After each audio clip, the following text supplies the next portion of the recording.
think I do that. But it's not to say that you aren't part of the original six. Okay, so my figures could be right. Still be right. Huh? Well, there's two people. Overrepresented. Yeah. It's no longer there. It's condos. It's condos. It's in 25th. Yeah, because that is condos. Yeah. You didn't know that? You didn't know where you lived? Well, I know. You know, the That's real what one's I coming thought. out. Rain. Right.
I'm very excited. Nice. I'm Gavi to back potentially.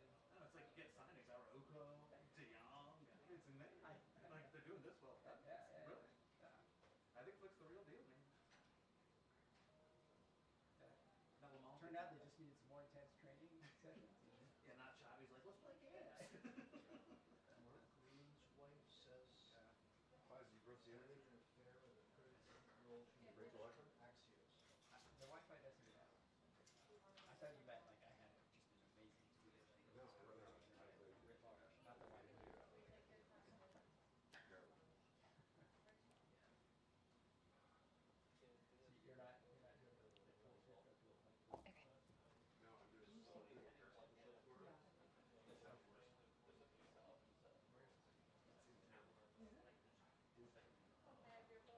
Somehow it's still my whole day.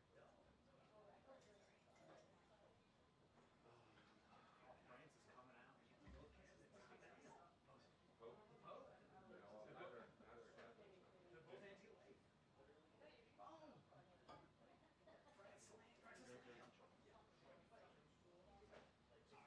Oh, you're good. It's okay, bro.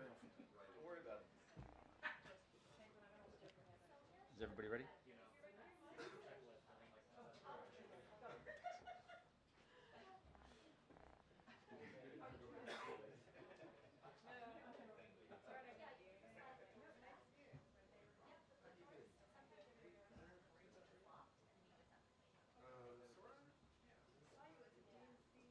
3 of them? No, it wasn't that. Sam, so no Sam for one. No.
U.S.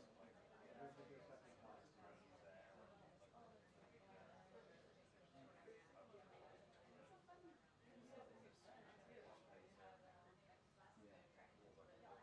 Yeah.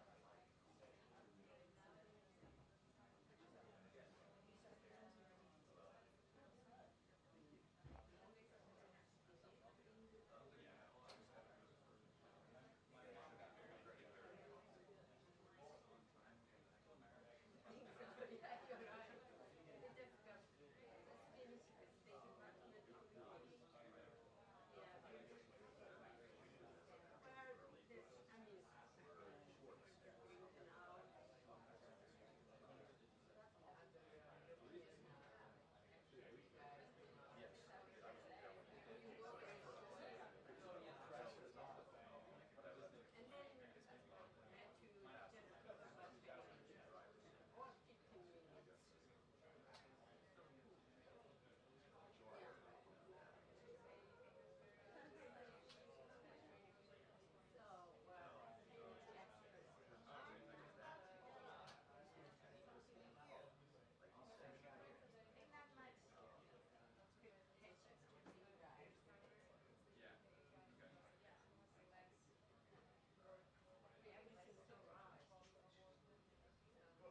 Hi, good afternoon, everyone.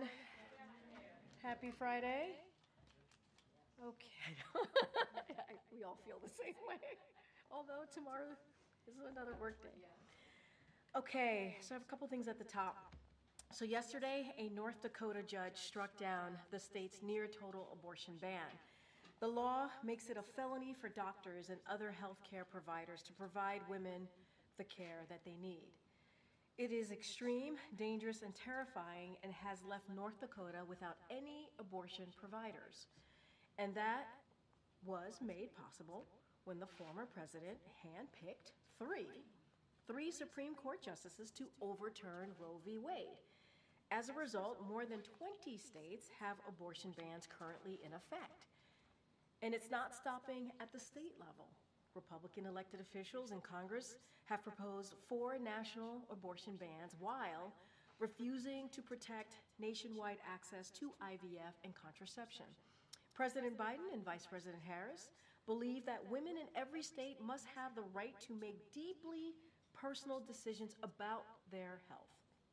They continue to call on Congress to restore the protections of Roe v. Wade into federal law and fight efforts by Republican elected officials to undermine our fundamental freedoms.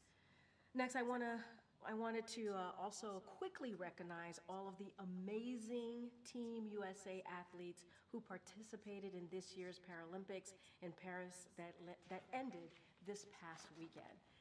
Team USA showed incredible resilience and strength. This year's athletes brought home an impressive 105, including 36 gold medals. From the president on down, we have all been cheering you on here at the White House. We are so proud of all of you. As the First Lady said, pardon me, and I quote, "Our athletes carry more than just our flag. They carry our nation's heart and our hopes with them too." And finally, as you all know, the president joined a brunch in celebration of Black excellence on the South Lawn this afternoon. Over the coming days, President Biden will participate in a celebratory engagement centered on the triumphs and legacy of Black Americans and the institutions they have created. In addition to today's brunch in celebration of Black excellence, President Biden will deliver remarks at the 2024 Phoenix Awards dinner on Saturday and address the National HBCU Week Conference in Philadelphia, Pennsylvania on Monday. These events will focus on speaking directly to the community about the Biden-Harris administration's accomplishment for the Black community. As a proud Black American myself, I must say that I am incredibly proud to be working for a president and a vice president who has certainly delivered for Black Americans. His time in office is marked by significant wins for the Black community, including achieving the lowest Black unemployment rate on record, nominating Justice Ketanji Brown Jackson to the Supreme Court, and investing a historic $16 billion into HBCUs. We are looking forward to traveling to Philadelphia this coming Monday. And with that, Darlene. Hi, thank you. Hello. 2 questions. So the administration had promised to use the full extent of the law to make sure that pregnant patients got emergency care after Roe v. Wade was overturned. The AP is reporting today that none of the hospitals that have denied care to pregnant patients since Roe v. Wade was overturned have been fined. Do you know why? So I would have to talk to the Department of Justice. I'm just now learning this reporting that the Associated Press has, so I would have to go back to the Department of Justice and also refer you to them as well to get a better sense of how they're operating that particular policy. But I would have to say, and I said this at the top, we would not be in this position if the former president did not appoint three Supreme Court justices with one of the, obviously, one of the goals that they were successful at was making sure the Dobbs decision was done, which overturned Roe v. Wade, which was a constitutional right that women had for nearly 50 years. And that is why the president had to step in. That is why the president had to sign an executive order. That is why we have been very forceful, very clear about what Dobbs' decision has done, and we don't even have to, it doesn't have to come from us. We could see what has happened across the states, 21, 22 states that now have abortion bans, and now that is affecting, as we know, 27 million women who are now affected by this, who their reproductive freedom has been taken away. That decision to make those really personal decisions for themselves has been taken away. But as it relates to that specific question, I would have to refer you to Department of Justice. And since the president mentioned Springfield, Ohio, in his remarks, he didn't actually say Springfield, but we knew what he was talking about. Is the administration considering any help for Springfield? They've been facing bomb threats. Some schools were evacuated today. Is there any? So, look, as it relates to that, certainly we are aware of the evacuations. Local police are investigating what is happening on the ground, the situation. We encourage everyone to please follow the advice and the direction of the public safety, follow their guidance. I'm going to be mindful and not speculate on the evacuations, but again, to your point of what the president said and what we have said from here, from this podium, it is that it is extremely sad and concerning that a community is facing this type of danger and vitriol. And as the president said today, I think very forcefully, this needs to stop. There is absolutely no place in this country, certainly in our political discourse, for this type of vitriolic, smearing, hateful language. And certainly, as we have done in the past 3.5 years, and the president has done throughout his career, and the vice president as well, we're going to continue to call that out and condemn that type of vitriolic behavior. We will certainly offer any assistance if needed on the ground by the local police. And just to bounce off the question about Springfield, the Ohio governor said that the federal government needs to give Springfield some help to deal with the influx of migrants.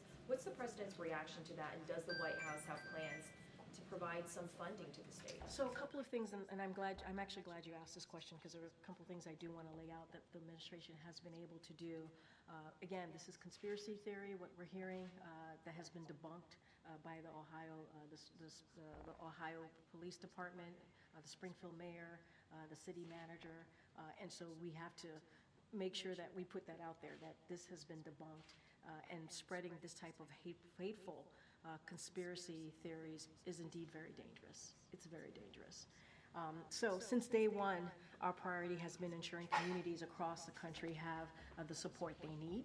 So we've delivered resources to Ohio as well to cities, states, and non-for-profits across the country. Since the spring, DHS has been directly engaged with the city of Springfield and local officials to make sure they have the support they need. And we want to do more. We would like to do more.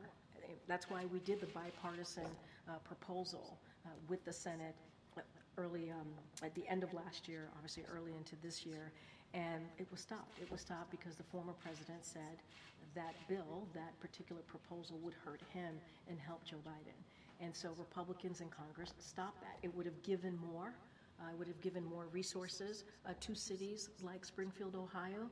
But I don't want it to miss the point here that the administration has indeed provided more than $1.3 billion in grant funding in jurisdiction around the country to help with the influx and what they're dealing with. We want to do more, but we've been blocked in doing so. So are there any new conversations that the president is trying to start right now for further assistance? We want to fix this problem. We want. We did $1.3 billion. That's something that this administration has been able to do. We want more funding. Republicans are getting in the way in Congress. We were able to put forward, a bipartisan deal that would have been the toughest and the fairest law if the president had an opportunity to sign it. Republicans got in the way. Now, if Republicans want to work with us in a good faith, they did. They actually did. And then they turned their backs on what they wanted, on what they thought they believed would be the right way to move forward in dealing with the immigration system and dealing with the border challenges. And they walked away from it. And we need them to come to the table again. We need them to actually want to move forward to deal with this issue. And just shifting gears to Boeing, 30,000 workers are on strike for the first time in 16 years at Boeing, and Boeing CFO said this is going to impact production, deliveries, operations, and will jeopardize their recovery. So how is the president reacting to this, and what's his message to those workers? So administration officials are indeed in touch with Boeing and the machinist. So we encourage them to negotiate in good faith, which is something that we say when situations get to this level. And we believe that they need to negotiate, yes, in good faith, and work towards an agreement that gives employees benefits and that they deserve. And it would make the company stronger as well. So we're in touch with the parties, and again, continue to encourage them to negotiate in good faith. Okay, Louisa. Thank you, Karine. First, 2 points of clarification on Springfield. Yeah. Conspiracy theories aside, the governor says that this influx of migrants has caused a significant strain on the healthcare and public safety system in Springfield. Does the administration acknowledge that? Talk to them about it? And I said this in my answer prior, we've been in touch with Springfield since the spring. We've been in touch with them. DHS has, and we've been offering assistance to them, and that is something that we've taken very seriously. And we have been able, during in 2023, this administration, we've been collaborating with states and cities across the country, and we launched this one-stop shop clinics to help eligible non-citizens get work permits and decompress their respective shelter systems. And today, those clinics have served more than 37,000 people. So that shows how we've been working with different jurisdictions across the country. And we've provided, I just mentioned, more than $1.3 billion to address the concerns that, for example, that the governor has, mayors have, obviously, in cities and towns. And so we've done that. We want to continue to help, but we also need Congress to get involved. And that's why the president took very seriously the negotiations that were happening to try to get the toughest, fairest border deal, and we were able to do that. Republicans got in the way. But $1.3 billion to help cities and states across the country is nothing to sneeze at. So short of a deal, are you saying that currently there is no more federal resources to give to Springfield? We need more federal resources. Okay. We have been working with Springfield, Ohio in particular, since the spring. We need more funding, we need more. And that is why the president and his team got together with Republicans and Democrats in the Senate to come up with this border deal. Donald Trump, the former president, told Republicans in Congress to not move forward with it. They voted against their own bipartisan deal. And then turning to tariffs, during the debate, the vice president described Trump's proposed tariffs as a sales tax on middle-class families. Today, the Biden administration announced new tariffs on about $18 billion worth of Chinese goods that will go into effect in 2 weeks. So can you talk about whether these new tariffs are fundamentally different from what Trump has proposed, and how? So the 301 tariff, the tariffs. So look, we made an announcement this morning, as you just, that went out early this morning.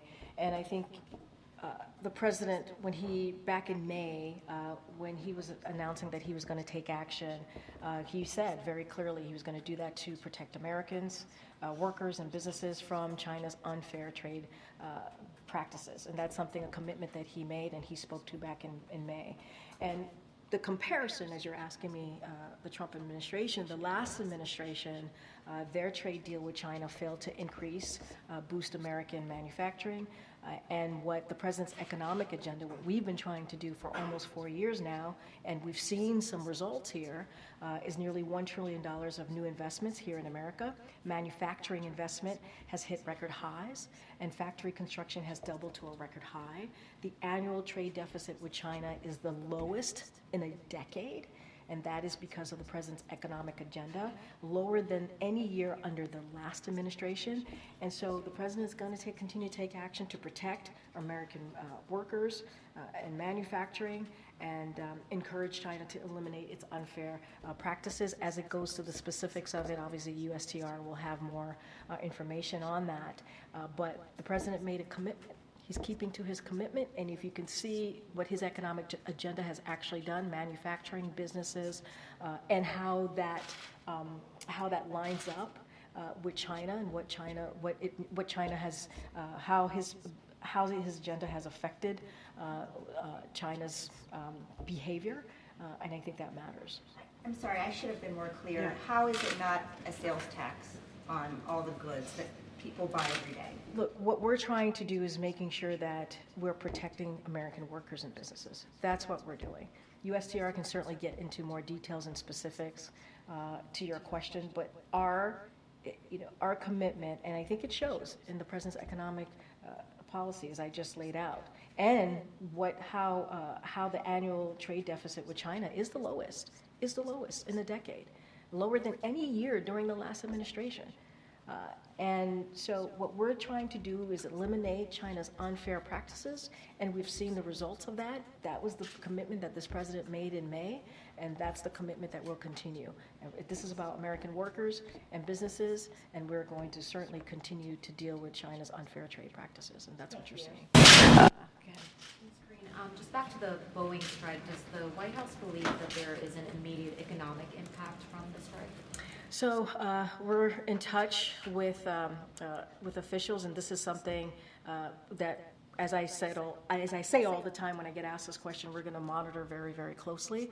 I don't have a specific question to you on that, on a yes or no, but this is something that we're certainly going to monitor.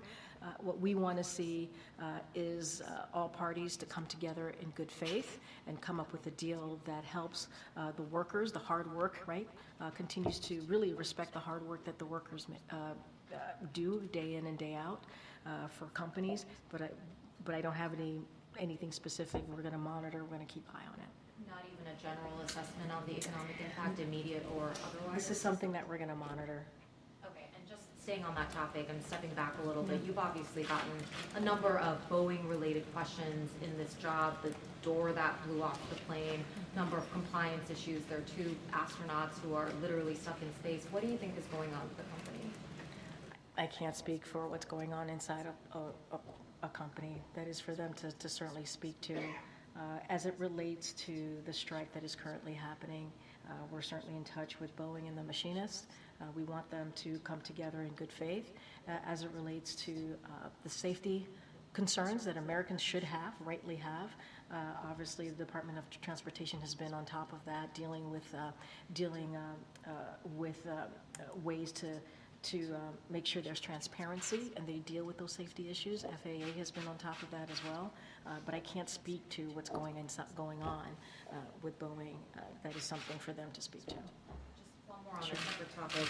Pope Francis today said about the upcoming presidential election that voters here have to choose the lesser of 2 evils. He pointed to Donald Trump's anti-immigrant positions and then the vice president's support of abortion rights. Do you know if the president is aware of these comments, if he has had any reaction? I mean, obviously the Pope speaks for himself, and I don't have any more comments from here. I have not spoken to the president about the Pope's specific comments on this coming election. Okay. Just to follow up on Boeing. Sure. So we understand that admin officials, including Julie Sue, are in touch with both sides. Yeah. But is there someone specific, like a liaison, like Gene Sperling was in the UAW talks, that the White House has appointed?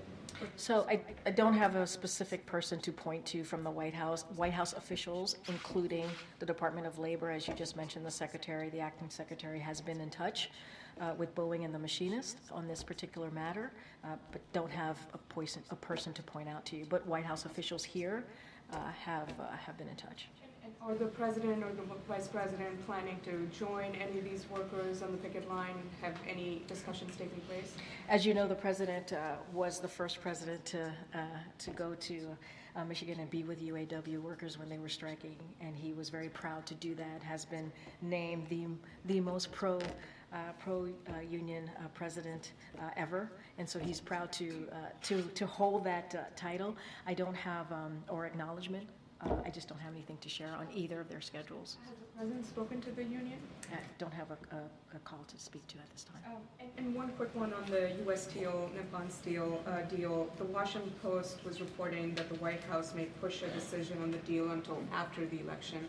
We did see some pushback from the White House saying that there was no timeline around this, but is there any clarity you can offer on what the reporting was? So we've been very clear, the president has been very clear, he wants to make sure that, and it is vital, that U.S. Steel is to remain an American steel company, and that is domestically owned and obviously operated. The president told our steel workers as he has their backs, and he meant that. You remember when he was on Labor Day, he was in Pennsylvania and said that. The vice president said that as well, or made that very clear in her remarks as well. And so we have not received any recommendations from CFIUS. There's a process. CFIUS has to make a recommendation, has to be transmitted to the president. The president then makes a decision. That has not occurred. That has not happened. CFIUS is independent. And they're going to make those decisions. I believe last week the White House provided a statement that we have not received any recommendations, so that continues to be the case, and so don't have anything. So I just don't have anything to share if this is imminent on a decision. They are independent.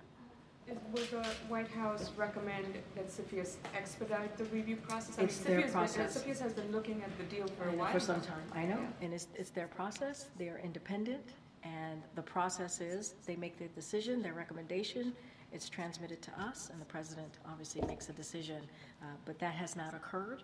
And we have to allow them to have the space to make that decision, the process to play through. So you're saying the Post saying that the decision, it could land only after the election. Is that accurate or not? What I'm saying to you, how the process works, we have not received any recommendations yet from CFIUS. Therefore, it could not be imminent if we have not received any recommendations. That's all I'm saying. Hey, it's Karine. Former President Trump this afternoon said if elected, he would do, quote, large deportations from Springfield, Ohio, and would send them to Venezuela. These Haitian migrants are in Ohio legally and, of course, aren't from Venezuela. Does the White House have a reaction to this pledge of the former president? Obviously, he was speaking as a candidate, and that is the upcoming elections. But I will say more broadly, if Republicans were serious about fixing what is happening at the border challenges, which majority of Americans care about, if they were serious about it and they truly cared about this issue, they truly cared about fixing an immigration system that has been broken for decades, they would get back to the table, or they don't even have to. There's a deal. There is a border deal, a bipartisan border deal. They can vote on it, and we would have the toughest, fairest deal that we've seen in some time coming out of Congress that would become law because the president would sign it, because his team was part of certainly deliberating on that deal. If they were very serious about it, they would move that deal forward and help us make it into law. And it would deal with issues that cities like Springfield, Ohio are dealing with right now. But doesn't the White House opposes any mass deportation of Haitian migrants from Springfield, right? mean, that's what I would ask. Is that the question? My question. The question. Yeah. I mean, that's obviously, yes. But also, if they really wanted to deal with, I think the real, core of the question is, okay, there's legislation out there. There's a policy. There's a bipartisan legislation that would deal with issues that they have concerns about at the border and actually deal with an immigration system. Obviously, we do not support mass deportation of a community that is not part of a country that they came from. That doesn't make any sense. That is not something that we would support. But there's a deal out there. There's a deal, a bipartisan deal. They keep getting in the way. They're voting against their own deal. That doesn't make any sense. Where's the sense in that? Where's the sense in that? The president spoke about the issue affecting Springfield today. Why today? And he did reference the former president directly. Is his message intended for Donald Trump? I think what the president said speaks for itself. I think he was very clear. He saw it as an opportunity. He had 1,200 people celebrating Black excellence, and he saw it as an opportunity. We keep hearing from the Republicans who keep lifting this up, even though it's been debunked, this hateful smear. It's been debunked by the Springfield mayor, it's been debunked by the city manager, it's been debunked by the Ohio Police Department, and we hear Republicans, national Republicans, continue to spread that hateful conspiracy theory. And so the president took an opportunity to address it head on. I think his words and what he said very powerfully landed very well, and people got the message. And in the meeting with the Prime Minister today, how much do you think what will the approach be concerning threats that Putin has made about expanding his concerns to the West if weapons are made available for Ukraine to go deeper into Russia? Yeah, his comments about NATO and the U.S. more specifically, look, that kind of rhetoric certainly is dangerous, but it's not new. It's not new for Russia. Matter of fact, it has been the mainstay of Russian propaganda throughout this war that they've had. This is their war that they've had in Ukraine. This is their aggression. This is what they have done. This is what Mr. Putin has done, to be more specific. And that's how it started. And this war can end. This war, the war that we're seeing in Ukraine, the aggression from Russia can end today. Can end today. Russia can move their troops out of Ukraine, and it can end. So that type of rhetoric is incredibly dangerous, but it's not new. It's certainly not new. Any announcement about the president's support for munitions being used inside Russia?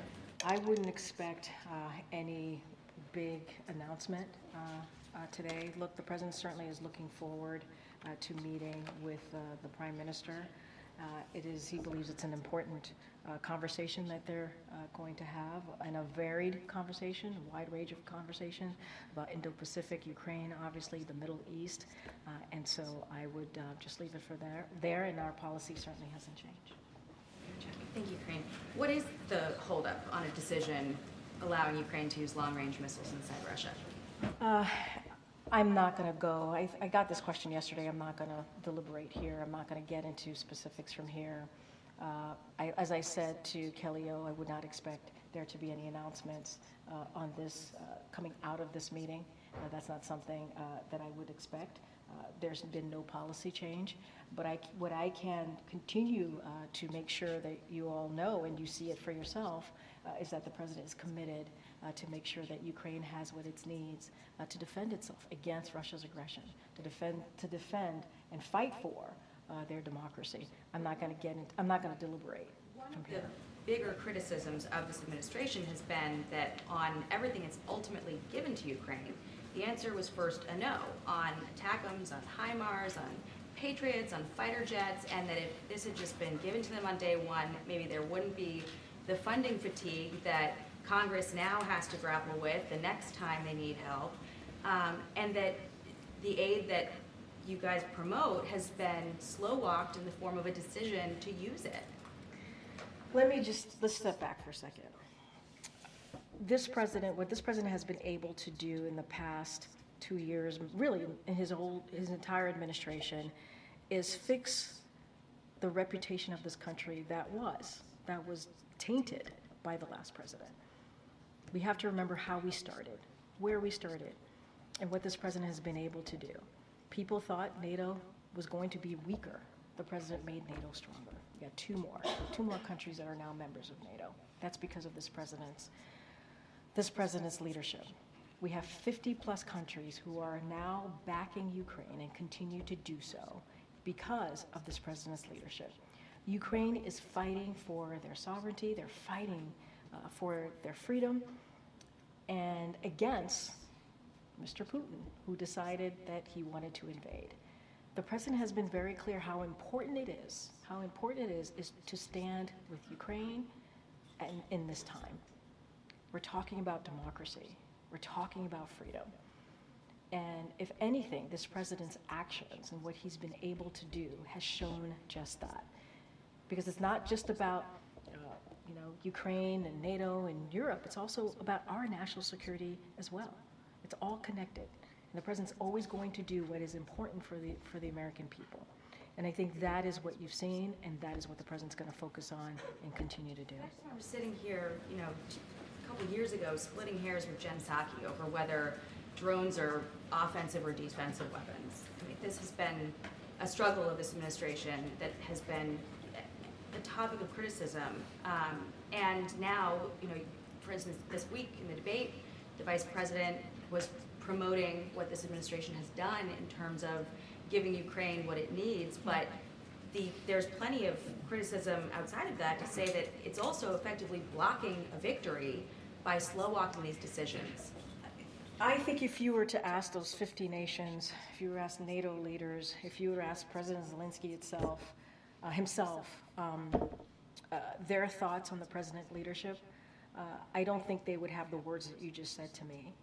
I think they would say that the president has been a leader during this time and has had their backs. And I think that's what the president has shown. As it relates to what Ukraine needs to continue to defend themselves, we are in regular touch. My colleagues here at NSC, at State, at Department of Defense are in regular touch with Ukrainians on their needs and what they need to continue to fight against this aggression. So I'll leave it there. Go ahead. Just circle back to the U.S. Steel thing that Nandita raised. Putting aside the timing piece of it, a lot of the question right now is essentially whether the president is reconsidering his position or not, right? Separate from the timing, what his decision will be. He said in the past that U.S. Steel should be U.S. run and U.S. And I said it at the top earlier, moments ago. And quote guaranteed. So I guess the core question is.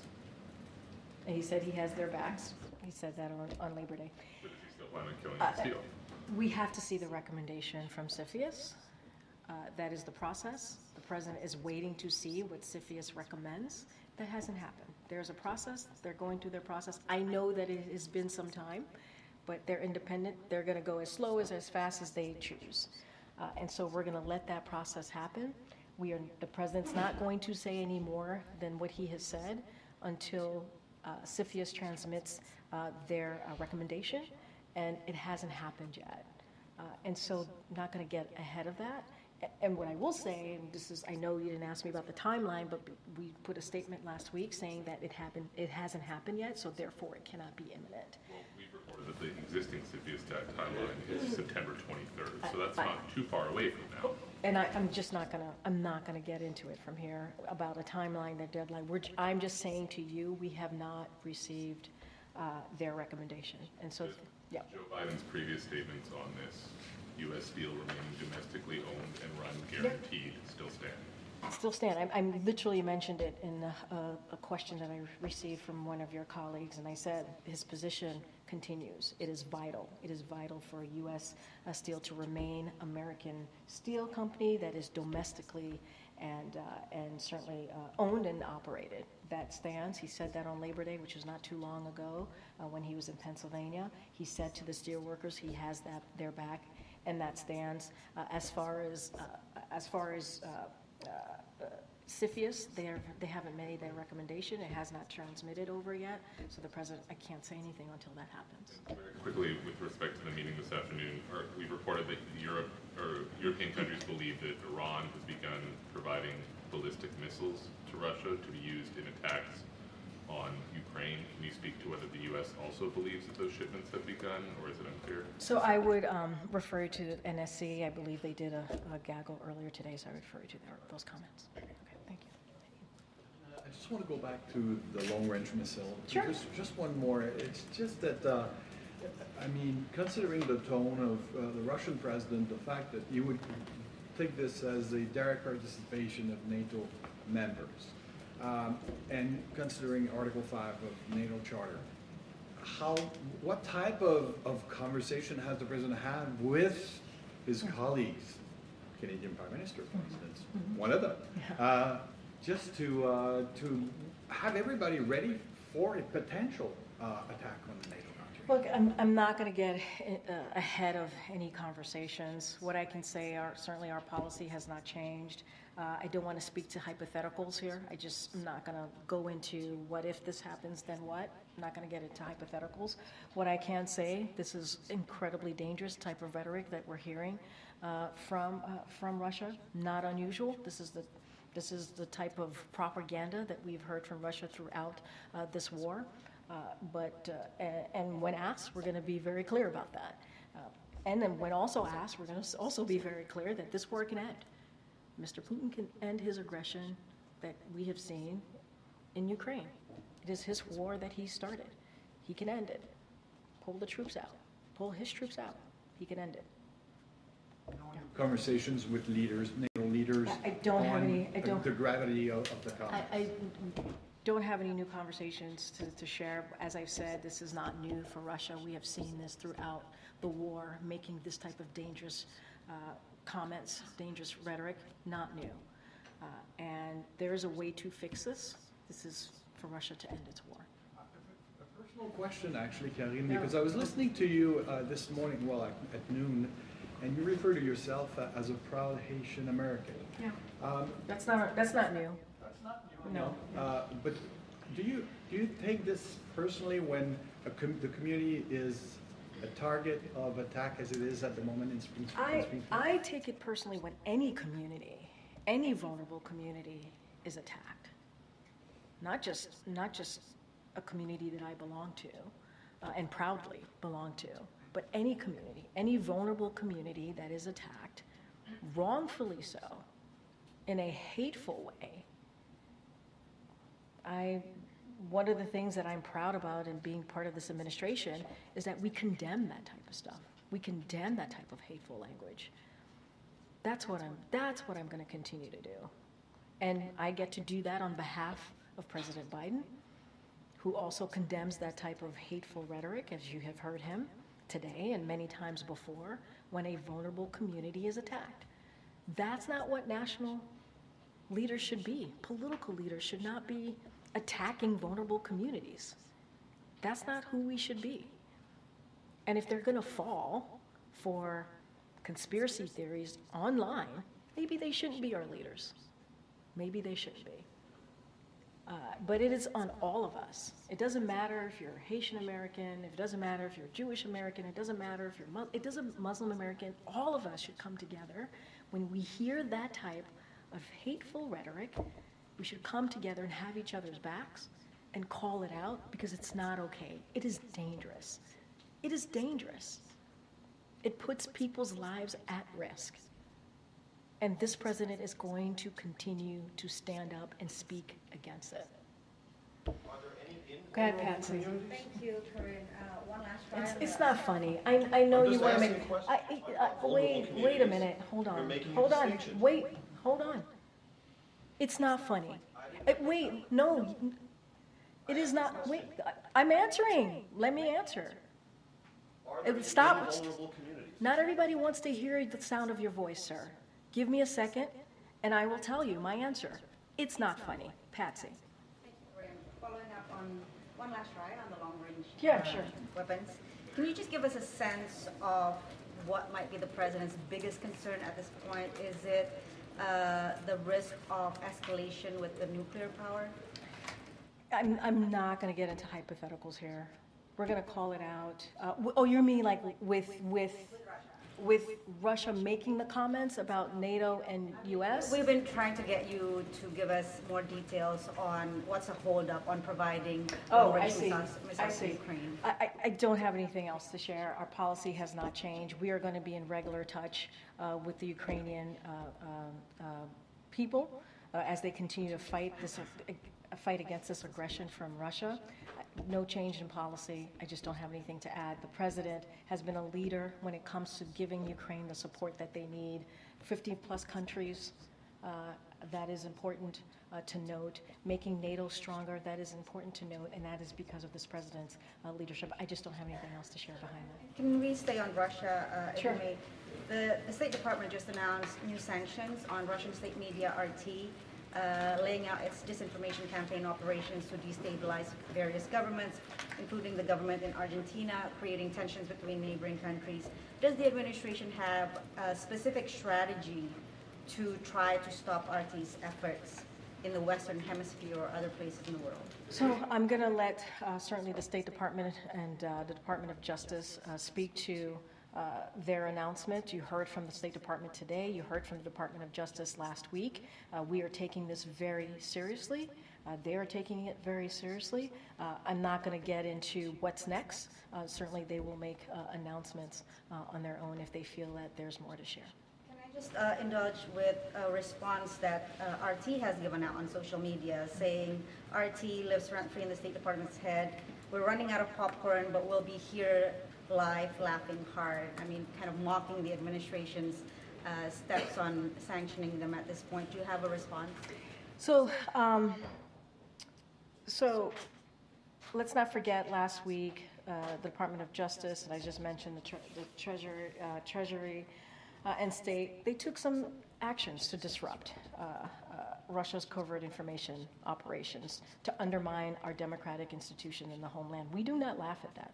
That is very serious, and we take that very seriously. And State's announcement today make it clear that the U.S., and I want to be clear, is not only targeting RT's covert operations. We learned that, in fact, RT covert influence efforts extended to places like Europe and Africa. That's what we learned. Anything more than that, I would have to refer you to the State Department and the Treasury to speak to that as they made that announcement today. Just don't have anything else, but we take this very seriously. Okay. Hi, Trinity. I was told you were going to be in the briefing room today. Howard University. Hi, nice to see you. Nice to see Want to say you. a little bit about yourself? Hi everyone, I'm Trinity Webster Bass. I'm a senior honors broadcast journalism major, Afro-American Studies minor, attending Howard University, and I had the pleasure of meeting Karine at the White House Correspondents Association dinner, in which I won a scholarship. Congratulations again. Thank you. I just wanted to go back to the event held today on the South Lawn. Why was it important for the Biden administration to hold this event today, and are future events coming of the same nature? So look, I want to start off by quoting what the president said, and I think it's important today when he was addressing the crowd on the South Lawn. We recognize that this nation would not exist without the blood, sweat, and tears, without the determination, dreams, and contributions of Black Americans. And he felt that it was fitting to do this on the same week of the Congressional Black Caucus Week. It was a really special event. I think you felt that out there if you participated. And so he wanted to host this brunch for a couple of reasons, to show his personal gratitude to the community and celebrate their progress. The progress we've made under the Biden-Harris administration. You heard him talk about that in his remarks, and wanted to make sure that we didn't forget, that we continue to speak to why Black Americans and African American history is really part of American history, and that is something that we cannot forget. I'm going to take one last one. Go ahead, Karen. Big political news earlier this week when Taylor Swift endorsed the vice president. I'm not going to ask you about the endorsement because you're not going to answer that. But the voting registration site that she drove people to from her post, in that first 24 hours, there were more than 400,000 visitors from that link. Yeah. Is the president aware of that traffic and the interest in the registration? And does he think that that kind of influence can make a difference in driving turnout, getting people to get more engaged in elections? I think it's important for people to exercise their sacred right to vote. And that is something that the president finds it incredibly important to continue to do and to protect that right to vote. I do want to say, as it relates to Taylor Swift, what I can say is there are a lot of Swifties here in the White House. And so I can say that. I hear that a lot. Look, one of the things that he did is very early on in his administration, he signed an executive order to do everything that we can from the federal level to make it easier for Americans to vote. And so that is what you saw. The link that you mentioned, obviously, is a way to make it easier for Americans to register, certainly to vote. It is a sacred right. Many people have fought for that right to vote, and it is certainly part of our democracy. And so it's incredibly important. I've not spoken to the president beyond the endorsement that occurred. I have not asked him about specific about the link and the amount of people who have gone on it to register. I think that's great. It's important. Outside of this election, I think it's important for people to be able to register and vote. That's why this administration has done everything that we can to give people that opportunity and protect that right. All right, thanks, everybody. Thanks, everyone. 400 people murdered in Chicago this year. Can you address that? 400 people murdered in Chicago this year. Can you address that?